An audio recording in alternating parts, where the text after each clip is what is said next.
வாசகத்திலே நம்முடைய கலவை மணி ஐயா அவர்கள் மாதந்தோறும் இந்த பகுதியில் இருக்கின்ற ஏழை எளிய மக்கள் அனைவரையும் என் உறவாகவும் என் தாய் தந்தையராகவும் என்னுடைய சகோதர சகோதரியாகவும் நினைந்து இதை மாதந்தோறும் எடுத்து செல்கிறார்கள். அதற்கு அவருடைய துணைவியார் அம்மா உள்ளிட்ட அவருடைய குழந்தைகள் அனைத்துமே அவருக்கு மிகுந்த ஒத்துழைப்பை நல்குகிறார்கள். அதற்காக அம்மா உள்ளிட்ட குடும்பத்தாருக்கு எங்கள் நெஞ்சார்ந்த நன்றியினை தெரிவித்துக் கொள்கிறோம். நாமெல்லாம் பாவ வினை தீர்ப்பதற்காக காலத்தியநாதனை எல்லாம் நாம் தரிசனம் செய்ய வேண்டும் என்று நாம் நினைந்து கொண்டிருக்கிறோம். காலத்தி என்பது திருப்பதி பக்கத்தில் இருக்குது, உங்களுக்கு எல்லாருக்கும் தெரியும். அந்த காலத்திற்கும் இந்த கண் சிகிச்சை முகாமுக்கும் மிகுந்த ஈடுபாடு உண்டு. அது என்ன ஈடுபாடு என்று சொன்னால், இறைவனுடைய கண்ணிலே ரத்தம் வடிகிறது.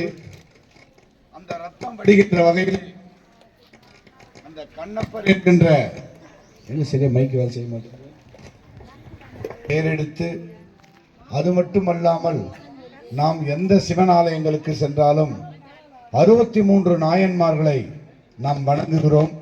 இந்த 63 நாயன்மார்களே மிகுந்த மனிதநேய உள்ள அன்பானவர் என்று கண்ணப்பர் என்று நமக்கெல்லாம் நம்முடைய முன்னோர்கள் சொல்லியிருக்கிறார்கள். அதை போலவே நமக்கெல்லாம் கண் கொடுத்த கண்ணப்பனாக கலவையிலே வாழ்கின்ற மணி குடும்பத்தார் யாவரும் பல்லாயிரத்தாண்டு பல கோடி நூறாண்டு அவர் சேவை செய்து கொண்டிருக்கிறார்.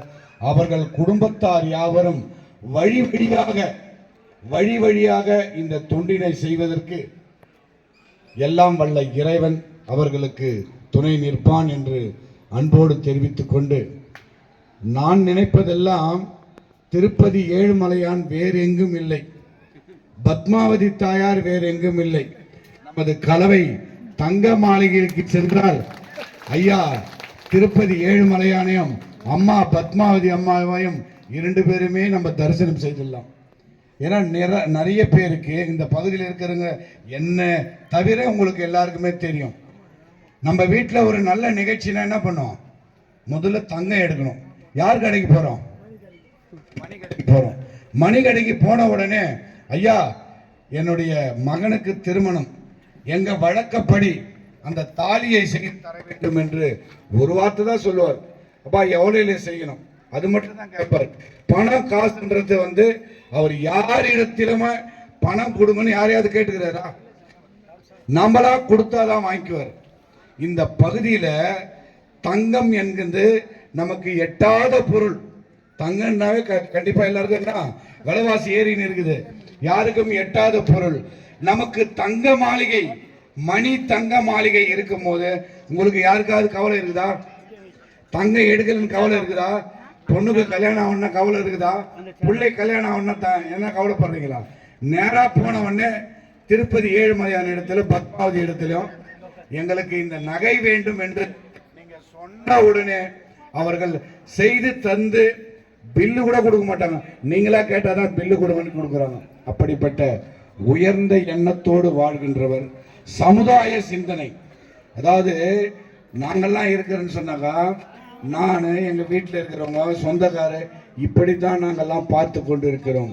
நமது சீனிவாச பெருமாளை பத்மாவதி அம்மாவை பார்த்ததுக்கு அப்புறமா தான் உலகம் என்பது நமக்கெல்லாம் சொந்தமானது. அந்த சொந்தத்தை எப்படி கட்டி பேணி காக்கிறார் என்று சொன்னால், உங்களுக்கு ஏதாவது உடம்பு சரியில்லைன்னா உடனடியாக என்ன பண்றாரு, கண் மருத்துவமனையிலிருந்து வர வச்சு உங்களுடைய குழந்தைகள் உங்களோட பிறந்தவங்க யாருமே பார்த்துக்காத அளவுக்கு யார் பார்த்துக்கிறாங்க? மாதா பிதா குரு தெய்வம் என்று சொல்கிறார்கள். அந்த தெய்வ நிலையிலே இருக்கின்றவர் தான் தங்க மாளிகை மணியும் அவருடைய குடும்பத்தாரும்.